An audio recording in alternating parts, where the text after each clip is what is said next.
ഈ ചൂട് കാലത്തുണ്ടല്ലോ അടുക്കളയിൽ കയറി പണി ചെയ്യുക എന്ന് പറയുമ്പോഴേ മനുഷ്യൻ്റെ തലയുടെ ബോധം പോകും. കാര്യം എന്നാന്ന് ചോദിച്ചാൽ ഒന്നാമത്തെ കാര്യം ഭയങ്കര ചൂട്, നമുക്ക് അടുക്കളയിലൊന്നും നിന്ന് തിരിയാൻ പറ്റത്തില്ല കേട്ടോ. എന്നാൽ വൈകിട്ട് എന്തോ ഉണ്ടാക്കുന്നതെന്ന് വെച്ചുകൊണ്ടിരുന്നപ്പോഴാണ് നിയർ ടു എക്സ്പയറി ആകാൻ പോകുന്നൊരു ബ്രെഡ് പൊടിക്കുന്നത് കണ്ടേ. ആ ബ്രെഡ് കളയാൻ പറ്റത്തില്ലല്ലോ, എന്നാൽ നമ്മൾ പൈസ കൊടുത്ത് മേടിച്ച സാധനമാണ്. പിള്ളേരെ മുട്ടിലൊക്കെ കൂട്ടി കുറച്ച് കഴിച്ചു, എന്നാലും വൈകിട്ടത്തേക്കൊരു ഡിന്നർക്കുള്ള എല്ലാവർക്കും തേക്കുന്നത് എനിക്ക് അതിനകത്തുനിന്ന് മനസ്സിലായി. അപ്പം ഞാൻ എന്നാൽ പിന്നെ ഒരു മുട്ടക്കറി ഉണ്ടാക്കാം, അത് നമുക്ക് കുറച്ച് എളുപ്പമുണ്ടല്ലോ. മുട്ട കുക്കറിലോട്ട് 4 മുട്ട എടുത്തിട്ട് വിസിലടിപ്പിച്ച കഴിഞ്ഞു, പിന്നെ 2 സവാള, നമുക്ക് എളുപ്പമുള്ള കാര്യമല്ലേ.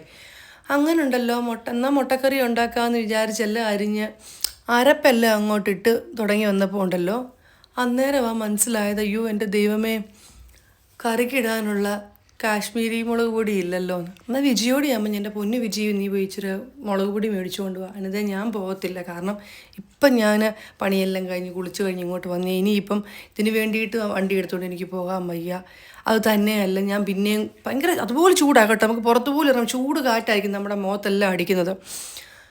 എന്നാൽ ഓർത്ത് കുറച്ച് കുരുമുളക് കൂടി ഇട്ടിട്ട് അതിട്ട് നല്ല തേങ്ങാപ്പാൽ ഒടിച്ചിട്ട് കുറച്ച് ഒഴിച്ചാൽ, മാഗി ഉണ്ടെങ്കിൽ മാഗി ഉള്ളവർക്ക് ഒഴിക്കാം കേട്ടോ. പക്ഷേ തേങ്ങാപ്പാൽ ഒഴിക്കുന്ന അത്രയും ടേസ്റ്റ് വരത്തില്ല. ഒരു ഫ്ലേവറിന് വേണ്ടി ഇച്ചിരി മല്ലിയില ഇടുന്ന ഒന്ന് ജസ്റ്റ് ഇട്ട് നല്ല ടേസ്റ്റ് ആയിരിക്കും കേട്ടോ.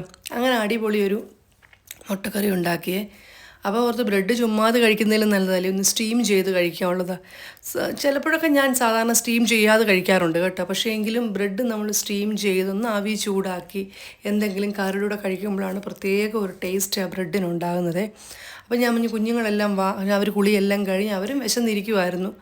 അവർ വരാൻ പറഞ്ഞിട്ട് അവരും ഞങ്ങളൊക്കെ ഇരുന്ന് കഴിക്കുന്നതായി കാണുന്നു. അപ്പോൾ എൻ്റെ പട്ടിക്കുട്ടി താഴെ നിന്ന് ഭയങ്കര എൻ്റെ കാലിൽ ഇങ്ങനെ പിടിച്ചു വലിക്കുക അതിന് ഭക്ഷണം കൊടുക്കാൻ വേണ്ടിയിട്ട്. അപ്പോൾ ഇനി ഇന്നത്തെ ഇത്രയൊക്കെ ഉള്ളൂ കേട്ടോ.